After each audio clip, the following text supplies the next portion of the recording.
Qiyomat kuni Allohning oldiga bir kishini olib kelishadi.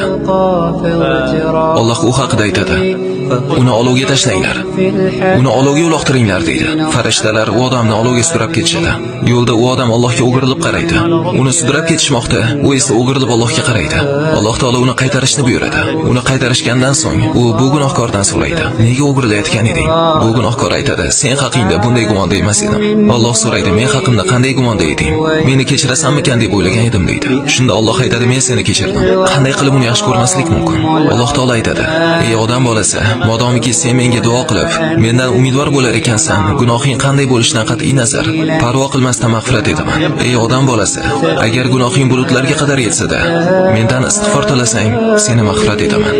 Ey odam bolasi, agar sen huzurimga yer yuzini qoplaydigan gunohlar bilan kelsang va menga hech narsani shirik qilmagan holda ro'baro